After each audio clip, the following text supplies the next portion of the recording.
Daruntak han öke ökon ök aslan.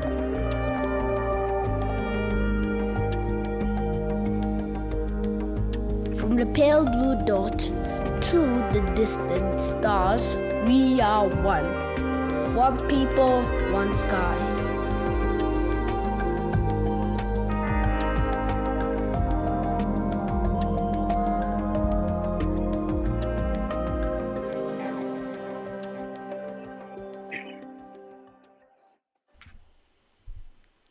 Hi, everyone. Welcome. I'm Andrew Fazekas, the Night Sky Guy here for Astronomers Without Borders. Thank you so much for taking a few moments out of your day to join us on this very special Facebook Live that we have scheduled for you.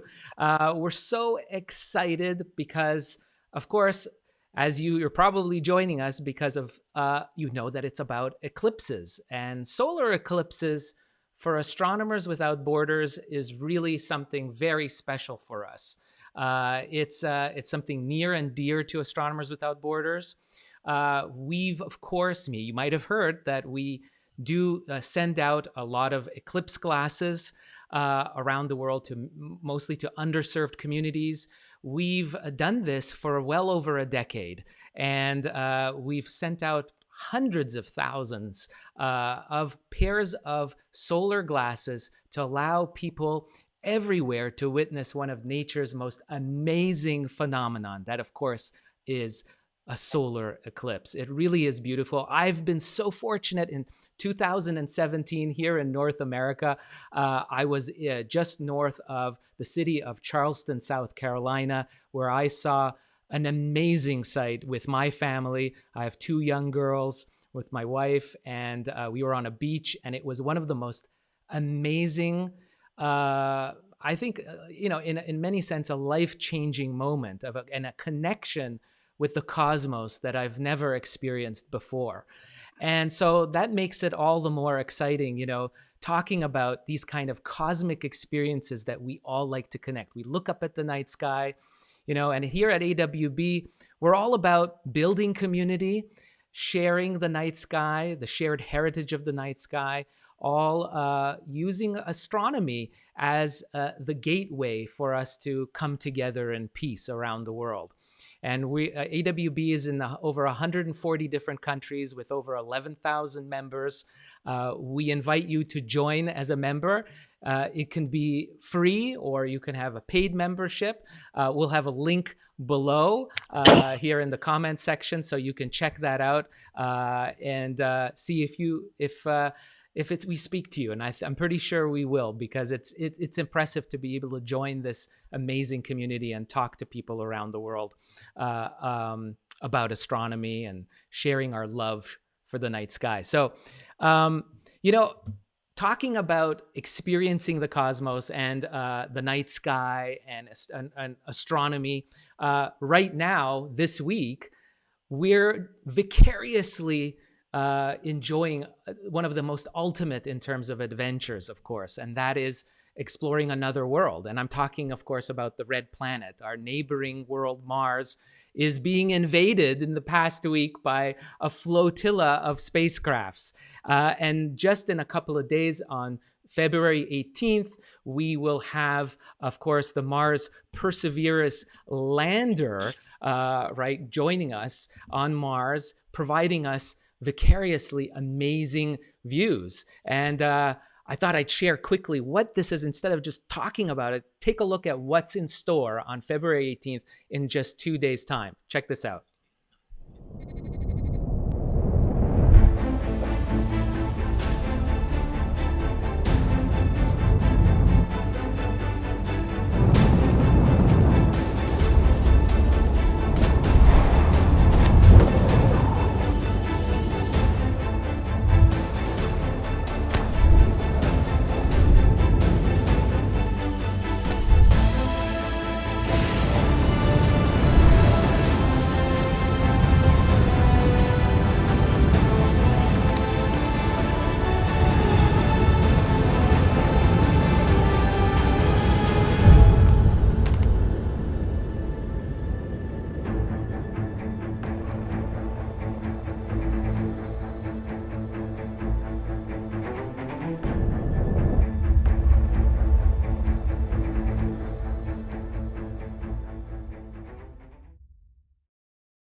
So, going to Mars, is this something that humans will be doing? I think so. I think I'm an optimist. I'm seeing in the future travelers who are looking for some of the ultimate adventure travel, really, is Mars will be a destination of choice with some of the highest mountains, deepest valleys, some of the most incredible sights.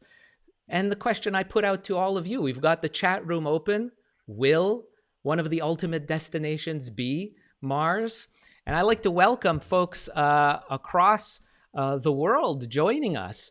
We've got George from Cyprus at the Kidian Planetarian Observatory joining us. We have Barbara from Austria. Welcome.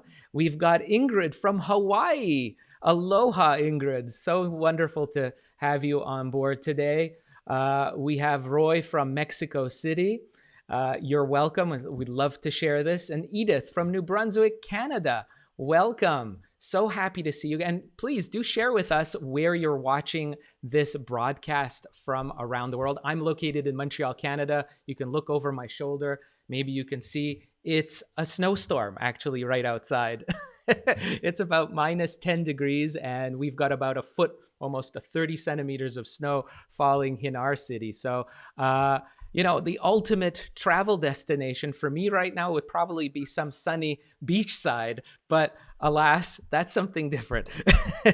But talking about exotic travel, share with us in the chat room what your destination would be, ultimate destination. We'd love to hear. And also, of course, questions about why we're here, of course, is sharing this amazing idea of the excitement of exotic travel destinations. And of course, we're so excited here at AWB because we're partnering with the travel company Chimu Adventures out of Australia to get you special lucky people to Antarctica for the December 4th, 2021. So this year on December, for the total solar eclipse from one of the most exotic travel destinations you could think of, which is, of course, Antarctica.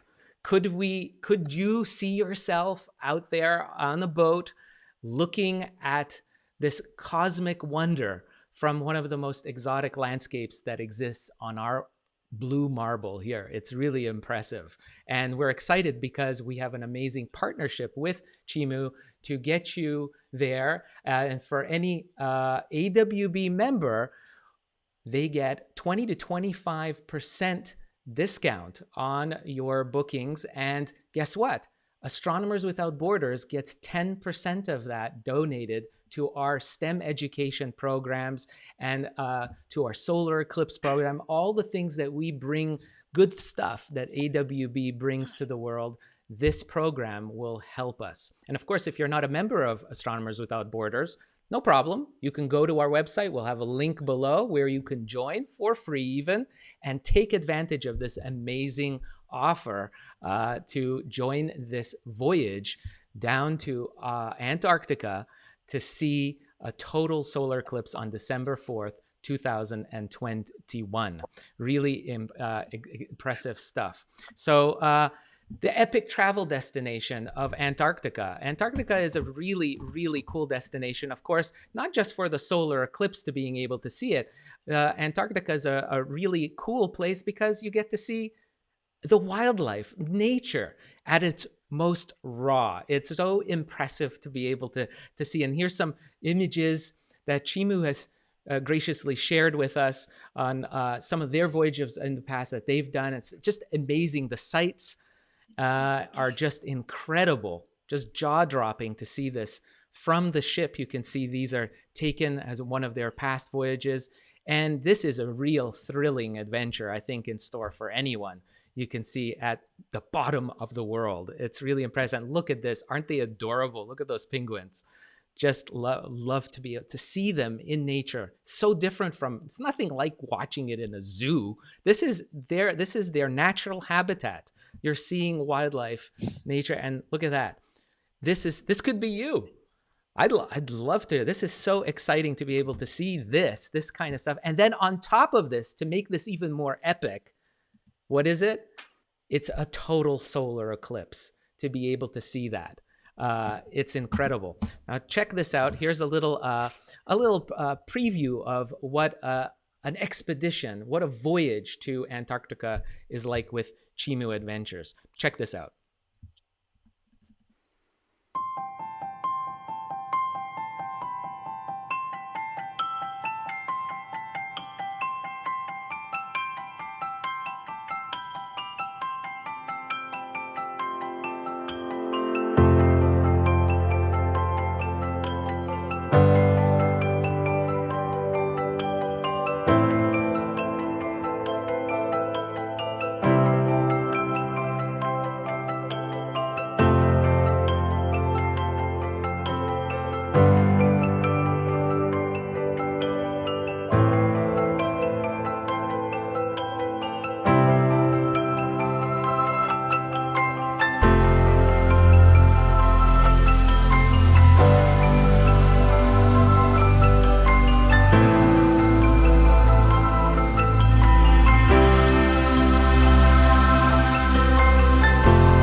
Isn't that incredible? What just so much beauty there. And so I'd like to invite our first guest that we have here is James. James is from Chimu Adventures, McAlloon. I'm not sure if I pronounced your last name properly. Excuse me, James, but James is the partnership manager at Chimu Adventures. He, for South American and Antarctic tourism, he is the expert at Chimu. He's a native to the Sunshine Coast of Australia, and James has spent most of his adult life living in the Americas, first studying Spanish literature and working at the universities in the USA before traveling and working throughout South America for multiple years.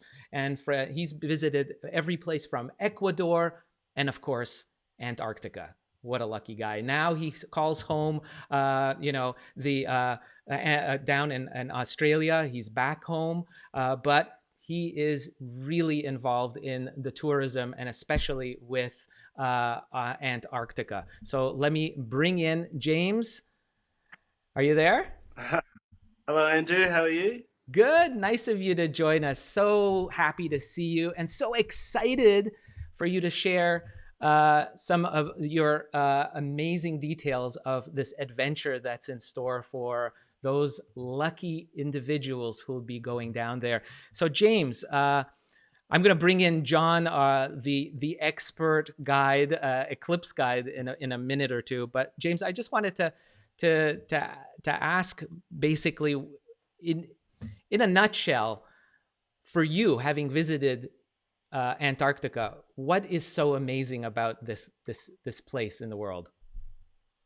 I would say it's probably the only place in the world I've ever been to, and I haven't been everywhere, but I've been to a lot of places that it kind of leaves you speechless. And I mean that in terms of, I think, a couple of things. One, its enormity. Two, it's isolation, and three, it's just abundance of natural wildlife. And so what I mean is you come into a bay while the sun's rising and the glaciers are, coming into the ocean, but they're 20, 30 stories tall and they just dwarf you and you feel so small, and you're the only people in Antarctica, well, in that area of Antarctica at one time. You're not at a tourist location where you're surrounded by lots of other groups. It's just you and the people on your ship. So it's nothing like anything I've ever experienced anywhere else. Yeah, it really is, and how it's so pristine. And that's, I think, a big thing too, is that we do travel. Humans do travel to Antarctica, but we do it respectfully of the nature, and we tread very lightly in these very pristine natural areas. Really impressive. So we're going to get into a discussion about this a little bit more. And I want to bring in our next guest, Dr. James Mason, who is he's got an international reputation for such tremendous enthusiasm that he brings to communicating astronomy. He, when you hear Dr. John Mason speak, it's something really, really special. And he's currently the principal lecturer at the South Downs Planetarium in the UK. He regularly appears on radio and television and is one of the foremost followers of eclipses and the Northern Lights. In 2000, the asteroid 1990 MN was named by the International Astronomical Union in recognition of his various contributions to astronomy. And he's a well-known eclipse chaser. Yes, that is a thing, folks, chasing eclipses. There are a lot of people who are just fascinated by it. And I think once you hear more about the eclipse and you see a little bit more of what we're talking about, I think you're going to catch the bug as well and wanting to see it, just like Dr. John Mason. Let me bring John into the mix here. John, welcome. Hello. Nice to be here. So nice to see you. It's great to see you. John, and James, to both of you, I guess, John, I want to put this out to you first. The excitement of, first off, because this is your expertise, your wheelhouse, of seeing celestial sights, of being really, really jazzed up about seeing things in the sky.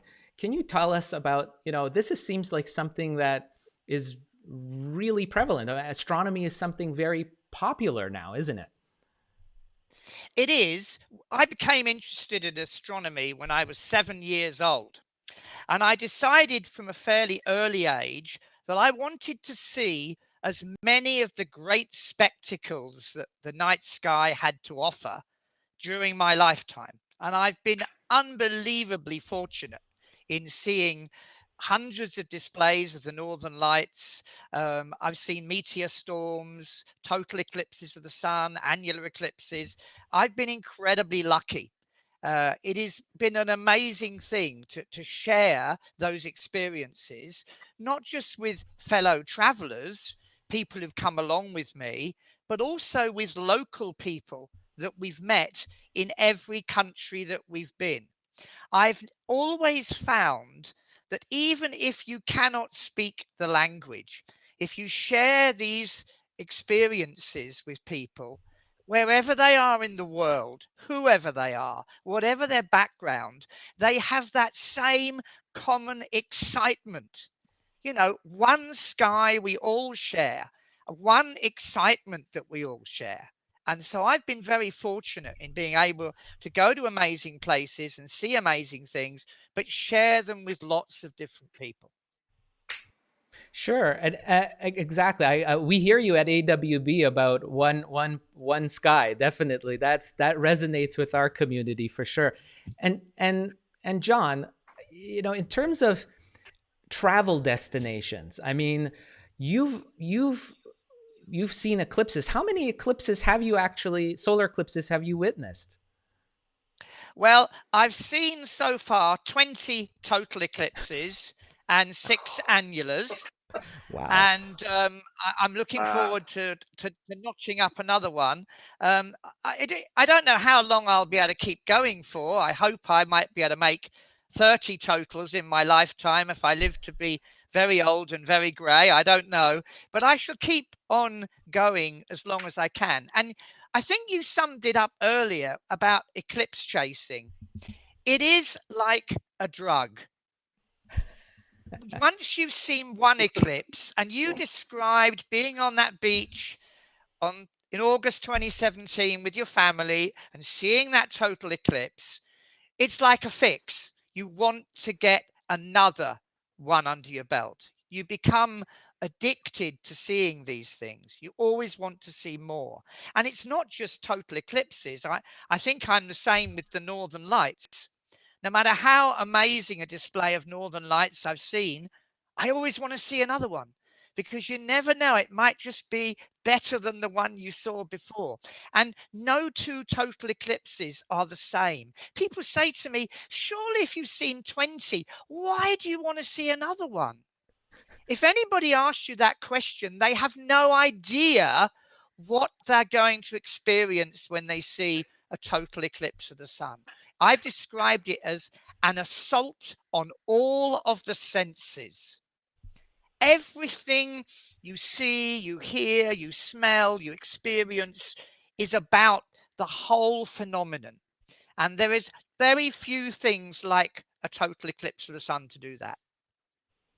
Right. And that you mentioned that it's an assault on all the senses, how true that is. It's something that I know I never expected before seeing totality. And by the way, it is those moments of totality, just before, during those precious few minutes, and then after that, there is the entire environment around you changes. And especially if you're, I think, one of the things that I noticed, and I'd love to hear your opinion on this, is that you are with other people, that you are sharing this event. I was with my loved ones, but I was also on a beach with literally tens of thousands of people. And there's this electricity in the air of this anticipation, right? Yeah. You've been with other people experiencing this, right? So you must have had that. Even if you're not with thousands of people, even if you're with a small group, it wasn't even a total eclipse, but one of the most memorable was the annular eclipse in Tanzania in 2016. We went to the border of Tanzania and Mozambique. There was only about 40 of us, and we set up in the middle of the bush, and there was nobody. And after about 20 minutes, two boys on bicycles arrived and regarded us from across the road. And in half an hour, there were several hundred local people gathered there, wondering what on earth we were doing, coming across the world to their little place to see this event. They didn't even know there was going to be an annual eclipse that day. I Wow. described to them by drawing on the ground what was going to happen, and they all came along, and we gave them eclipse viewers, we shared them out, they looked at what was going on, and we shared the spectacle between us. There was only 40, 50 of us, a couple of hundred of them, but it was this incredible electricity, as you described it, of seeing, it wasn't even a total eclipse, but seeing this natural phenomenon that they didn't even know that morning when they woke up was going to happen. And these people from across the other side of the world had introduced it to them that day. Well, that's very interesting. And from what you're describing, some of these places are quite exotic, that these eclipses do occur. And exotic travel is something that I think a lot of people are really excited about. By the way, just Zoe in the background here, who's helping me, is mentioned to me that let people know that yes, AWB in fact sent glasses, thousands of glasses, to Tanzania for that very eclipse, to allow people to safely watch the eclipse down to different villages across the pathway of the eclipse. So this is something that, it's something that needs to be shared. That's what AWB really excited about, to do that. But James, I wanted to ask you about exotic travel. What are you hearing from people in terms of what they're looking for? Because it seems like that's, especially now with the pandemic, I would imagine that people are chomping at the bits to go and really experience the world.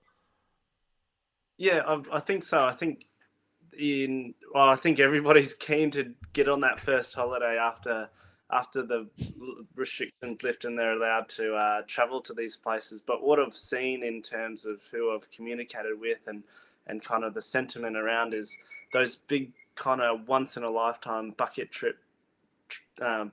list trips are kind of taking priority now. because and maybe it's something to do with the being, wherever you are, and not having the freedom to travel to all these different locations and get to Antarctica later or get to Tanzania later. Now it's the importance of it is come to the top of their list, and a lot of people are thinking of going to these places first, as opposed to putting it off like a lot of bucket list items go. And particularly in Antarctica, I think we've been lucky as a tourism company that we're one of the first ones that are seeing people are booking and signing up for travel again, because Antarctica is, well, one, it's one of those really large bucket list items that if you haven't been before, now it seems to be a priority. And then a bit like the solar eclipses, like Dr. John was saying, it's always been a once in a lifetime until you go, and then it's, I need to go next year, I need to go next year, I need to go next year. And that mixed with the isolation of it and the incredible kind of feelings that you get from it. The interest in Antarctica is one of probably the leading interests of destinations in the world, and particularly now that it's combined with the solar eclipse, it's kind of the mecca of all exotic and bucket list things to do in your life. So yeah, I hear you for sure. I'm looking at the chat room here. We've got Romana from Salzburg, Austria, tuning in. Welcome. We've also got Suna from Turkey, Milosavlav from Czech Republic. We've got as well Katie from Phoenix, Arizona. Welcome to all of you. George from Cyprus is saying, you can fall in love with total eclipses. You can chase them forever, he says. So he definitely here's what we're talking about. And Tom Kelly says it's for him, it is the most beautiful thing I've ever seen. Truly spiritual. That's how I say it. It's something, it's very hard to describe if you've never seen one, how deeply it can touch you inside your being. A total solar eclipse. It's something very special. And John, maybe this is the good time of maybe setting the scene in terms of a little bit giving us a background on solar eclipses. What is a solar eclipse? Why is it special? Maybe you can kind of give us some background info. Well, solar eclipses as such are not that uncommon. They occur sometimes at new moon, when the new moon comes between the sun and the earth and blocks out part of the sun's brilliant disk. Now, partial eclipses most people have seen. Because the moon is obviously a lot smaller than the earth, and at the distance of the moon, the shadow of the moon only just reaches the surface of the earth on certain occasions. So if you get the sun, the new moon, and the earth lining up in a dead straight line, if the shadow of the moon reaches the surface of the earth, as the earth spins, that shadow sweeps out a long, narrow path across the earth's surface, never more than 167 miles wide, traveling at supersonic speed. And you have to position yourself at exactly the right place on that track to be able to see it. If, however, the moon's a bit further away and the shadow doesn't quite reach the surface of the earth, when the alignment occurs, you get a so-called ring of fire all the way round the dark disk of the new moon. That's called an annular eclipse. And they are interesting to watch, but nowhere near as spectacular as a total. Because in a total eclipse, where for a few minutes, never more than that, sometimes less, the dark disk of the moon completely covers the brilliant face of the sun in daylight. An eerie twilight descends. During totality, you can see maybe some red prominences around the edge of the moon, the beautiful corona streamers in the sun's outer atmosphere. It is an amazing sight. Now, someone once said to me, and in fact, I was traveling around the United States in August 2017, doing various lectures and things, and a number of people came up to me and said, look, where we live, we're going to get a 99% partial. We're not going to bother to travel into the path of totality. And I said to them, you must be mad. They said, well, what difference does 1% make between a 99% partial and 100% total? And the difference is everything. And it was explained to me best many years ago by a French astronomer who said to me, the difference between a 99% partial and a total eclipse is like the difference between a peck on the cheek from your aunt and a night of passion with your lover. That's the difference between them. You know, you have to go into the path of totality. 99% partial will not do. When I you agree. go into the path of totality, you will see all those amazing phenomena, and it will be an assault on all of your senses. Incredible. And do we have an idea of how frequent an event like this that's happening on December 4th, this total eclipse in the Antarctic region, how often does something like this happen? Well, in Antarctica, not very often.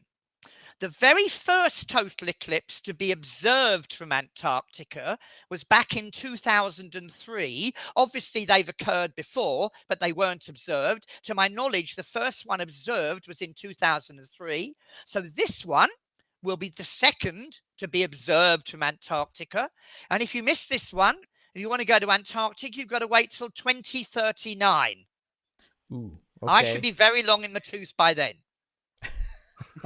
So although total eclipses occur in other places, in Antarctica they're pretty rare. But don't forget, you've got another eclipse coming up in the United States on the 8th of April 2024, which is going to go right across from the southwest, Texas, right up to the northeast on the Atlantic coast. That's right. And there is there's one happening, I think, this June too. I think, but in northern Canada. That's an annular eclipse. That's an annular one. That's right. It's an annular, and that's visible in Greenland and very northern parts of Canada. But it's an annular, not a total.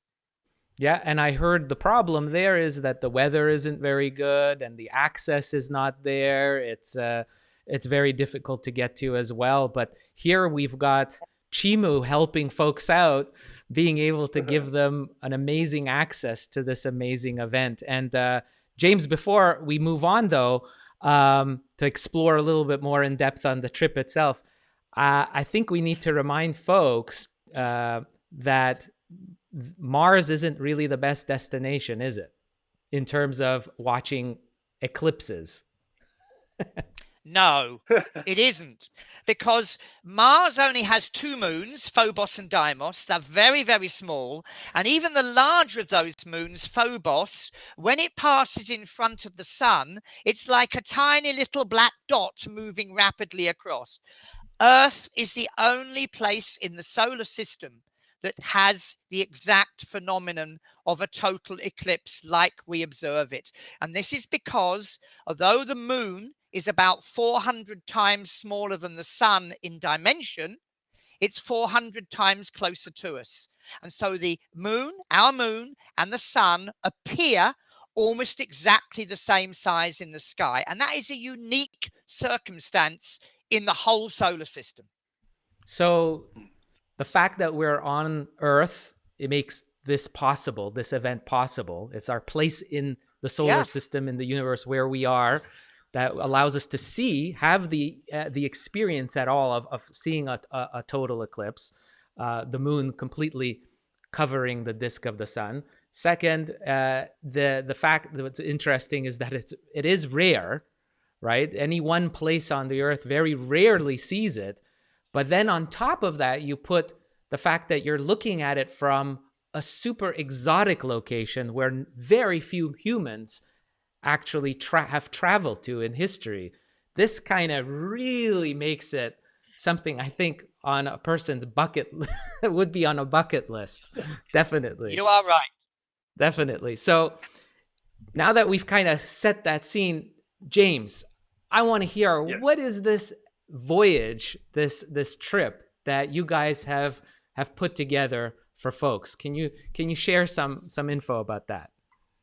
Yeah, so we wanted to kind of combine the magic of Antarctica with the amazingness of the solar eclipse in a way that was unique. So this voyage that we've organised is completely different from all the other Antarctic voyages that we do, apart from, in addition to the fact that it's a solar eclipse. So like most voyages, our ship will leave from Ushuaia, which is in Argentina, but at the very tip of the bottom of South America.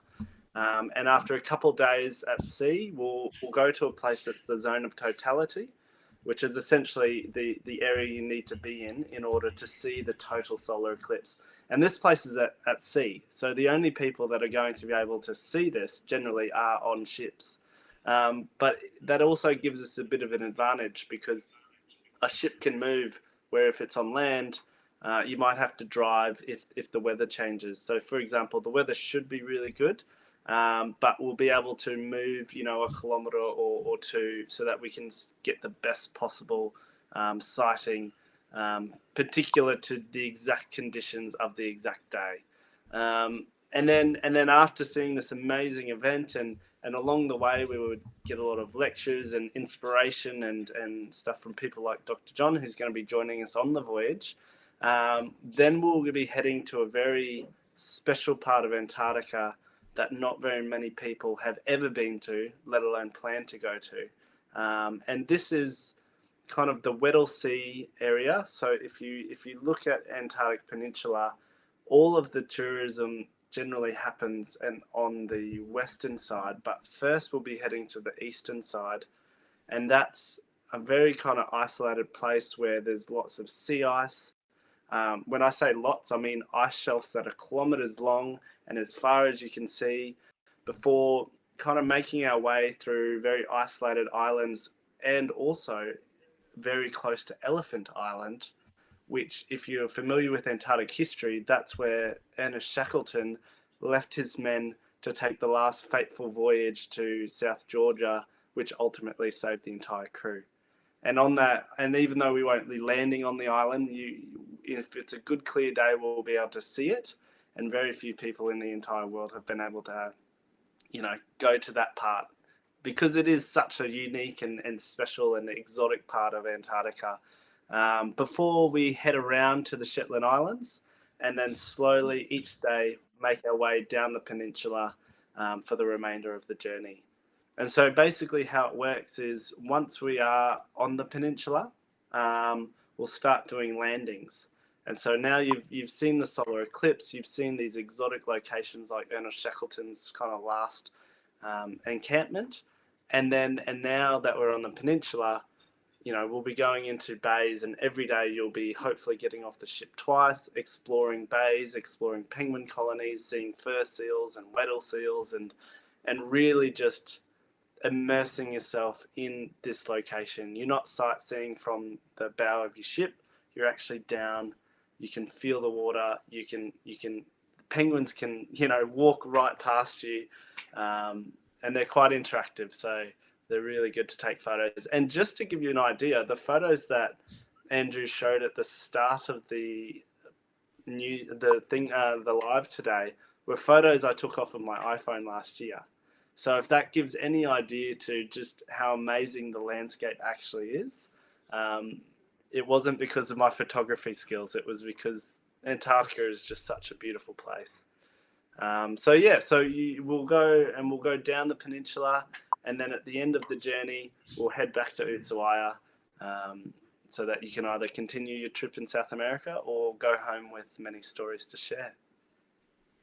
Well, I mean, looking at these photos, James, it's magical. It's like as if I'm in a nature special, and some kind of television nature special. To actually see it firsthand, it's incredible. Maybe you can share with folks, James, some of the planning tips, some tips that people who are interested in going. what do they need to really think about in terms of going on a voyage like this? A few things I would probably cover would be just clothes. So it is a cold location. It's probably not as cold as you might expect. I think documentaries do Antarctic justice in making it seem like it's an inhospitable place. But where we're going on the peninsula is quite calm and quite protected, which is also why all the animals are there. Because they, even though they're Antarctic animals, they don't like it to be too cold and drastic either. In saying that, though, the average temperature is probably around 0 to -5 degrees.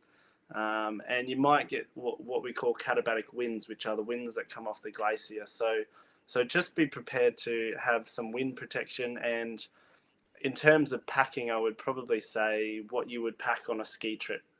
You know, your puffer jacket, your wind jacket, your puffer clothes, your beanies, your gloves. So yeah, and then in terms of actually preparing for the voyage, make sure you have a good camera. And even if you don't have a professional camera, your iPhone will do really well. And then just be prepared for an amazing journey. So there's not really too much to it, right? It's very well taken care of. The expedition team is very good at looking after you, giving briefings every morning, giving briefings every night, getting you on and off the ship, telling you all about the days ahead and what you're there to expect. And really your job is just to enjoy it. That's amazing. And just coming in here, just reminding folks that if you have any questions, if any of you have any questions for either James about this adventure to Antarctica, or perhaps about eclipses, Dr. John Mason will be your eclipse guide personally for you, guiding you to this wonderful experience. John, just very quickly, what is, in terms of you being the guide to this adventure with the eclipse itself, what can people expect on this voyage with what you would be providing? I will be basically preparing them for the event, trying to tell them how they can get the best out of the event. And it's not really so much only about taking a few pictures, it's also about the experience. You know, I want people to come away with the same feelings that you had on that beach in August 2017. So I'll be trying to help them get the best out of the whole experience, what to expect, what's going to happen, the various stages. And bear in mind that wherever we are along the eclipse path, totality won't last longer than probably 1.5 minutes. Wow. So you're going to pack an awful lot of sensation into that 1.5 minutes. Yes, you've got the build up of the partial phase before, but in totality itself, probably about 1.5 minutes to take it all in. As I say, it's a real incredible experience for that time. And John, and that brings me to what how should people plan in terms of making the most out of the eclipse experience? How should they prepare for that part of the voyage? Is there anything that they need to do, bring equipment wise, or anything like that? They should certainly bring a pair of binoculars. If they've got a pair of lightweight binoculars, they will be wonderful for viewing the Antarctic wildlife and the scenery, but also wonderful for viewing during totality. Because during totality, you don't need to worry about your eyesight. When the moon completely covers the sun, you can look with binoculars, look with the naked eye, look with your camera. We will be providing eclipse glasses for everybody for the partial phases. But yes, definitely bring binoculars. Obviously bring a camera. Because we're on a ship and there will be some movement, you probably won't be able to use very long telephoto lenses. but medium-sized lenses and very short exposures, high speeds. I'll explain how to do this on the ship.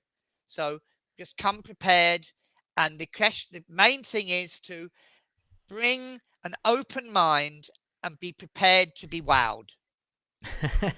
Yeah, that's it. And James, I remember you had mentioned to me once before that you do also have on board like really good photographers too that will be really helping folks out. So if folks just don't have the ability to take the photo, or something goes wrong with their equipment, or they may not have the right equipment, you've got them covered as well.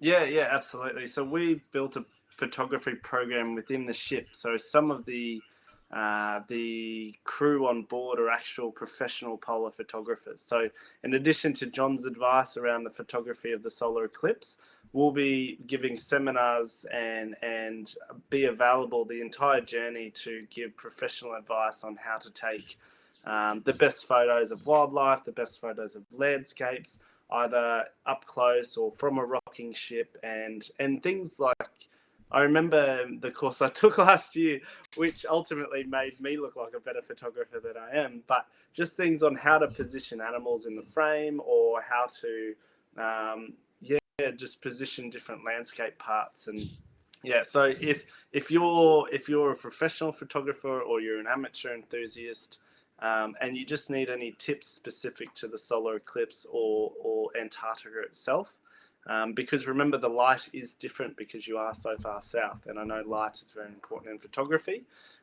We'll have adequate people on board to answer your questions and give some really good advice to just capture the best possible memories that you can. That's fantastic. So James, how someone's asking here, Nathan's asking, is how long is the trip? What can people expect? Yeah, so the trip is from the 29th of November till the 12th of December. So it's about, I believe it's 14 days. 14, it's a 14-day, okay. Yeah, so people arrive in Ushuaia the night before. The voyage departs, and they'll have a briefing at their hotels, basically what to expect, where to meet the following day, and the final paperwork they just need to fill in. And kind of a meet and greet for everybody on board as well. And then the following day, everybody will get together in a set location near the port, board the ship together. The first few hours through the Beagle Channel are quite amazing, and then you get into open sea. And then from there, the journey begins, and it goes first to the zone of totality for the amazing solar eclipse, and then down to the Antarctic Peninsula for the remainder of the trip, returning on the 12th of December. And then you can choose to either fly out or stay another night or move on to another location. Perhaps you want to go to Patagonia or up to Iguazu Falls or somewhere like that as well. Wow. So it's a pretty jam-packed trip. That's for sure. Yeah, this is probably the most jam-packed Antarctic trip that I know of, for a peninsula trip. The fact that it's got a solar eclipse and it goes to exotic locations within Antarctica and Antarctica itself. I'm definitely going to be trying to get on board here. So it'll be amazing. That's so cool. That's so cool. And so finally, I guess one last question I'm going to put this out to both of you. What are you both looking forward to most in terms of this experience with the total eclipse? What can you get, I guess, people who are thinking about this, about going, well, this might be something that I might be interested. I've been cooped up in the pandemic. I've been thinking about some bucket list items. What, just to get them a little bit more jazzed up, I guess, about the eclipse and where it is, this exotic location. James, what can you tell people? What would you say? For me, it's probably the two things. One, the combination of, I've seen a solar eclipse by itself, I've seen Antarctica by itself, and on both occasions it left me awestruck, and I'm afraid what will happen to me when I see it all together.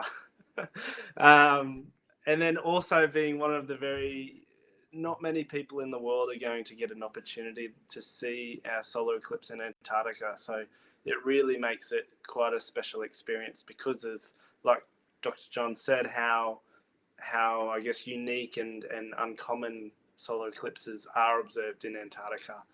Of course. So yeah, probably those two things. And John?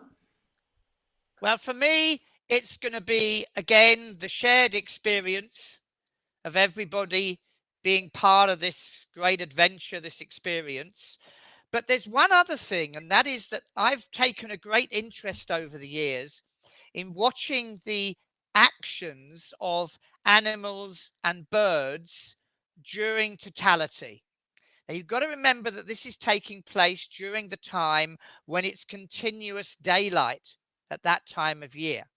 So suddenly they're going to be plunged into darkness for 1.5 minutes. And I'm really interested to see what birds that might be nearby are going to do during that time, looking at the effect on them of this sudden darkness that occurs in the middle of what should be continuous daylight. I love watching the effect on animals and birds during totality.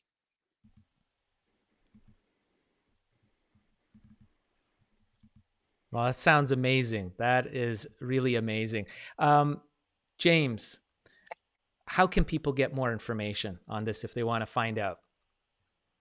Yep, so we do have an inquiry form link and also information on, I believe, the Astronomers Without Borders website and also in the Facebook page.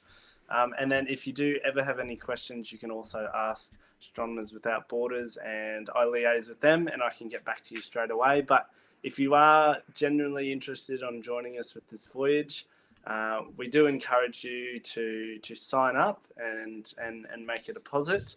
I will note that we have, to make it easier for people who maybe it's a little out of their price range as well, we've lowered the deposit down from 25% to $1,000 USD.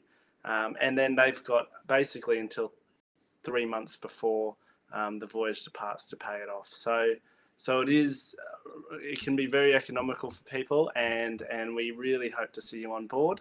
And then also by inquiring, you'll also get access to the discount that we have for Astronomers Without Borders. So we really do hope that you sign up with us and come and see this amazing voyage to speak of for the rest of your life, basically.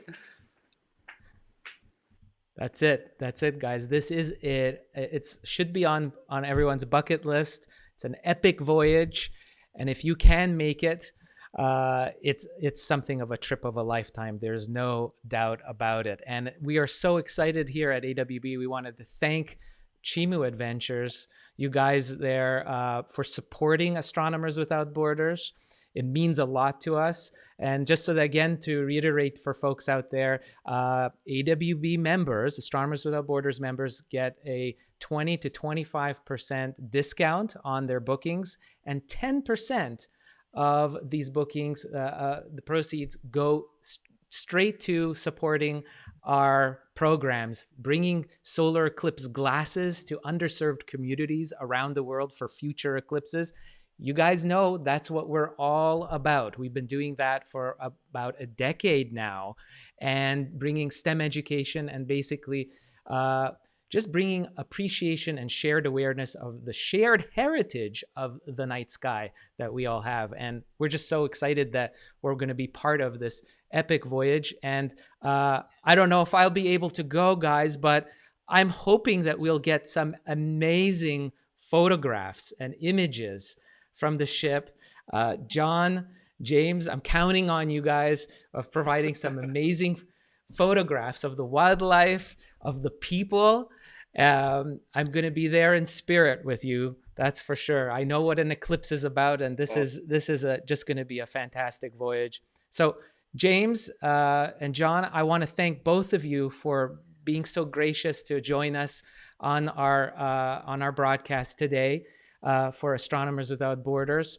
And we wish you all the best for this wonderful epic voyage. Thank you so much for your support. Thank you, Thank Andrew. you, Thank Andrew. you for having us on the program. Really enjoyed it. It's really been fantastic. And folks out there, thank you for joining us, for taking some time out of your day and dreaming of at least of what the possibilities are. It's truly impressive. We live in impressive times that we have access to such exotic travel, such an amazing location that we can go. Well, definitely some of us will be vicariously traveling on. So stay tuned to Astronomers Without Borders social channels, where we'll be definitely sharing the progress. We'll have all the links to everything that we talked about. This broadcast will also be available on our YouTube channel. We'll be rebroadcasting it there, archived, of course, and all the links to how to get more information about this amazing travel opportunity will be in the comments below. I want to thank all of you for joining us again. We'd love to see your support. Become a member of Astronomers Without Borders. You get amazing perks like getting discounts for these kind of unique opportunities of travel to Antarctica to see a solar eclipse. How amazing is that? So thanks again. I hope you stay safe and healthy wherever you are. And of course, as we always say here at AWB, we're all under the same sky, one people, one sky. Thanks so much. Clear skies. Bye-bye.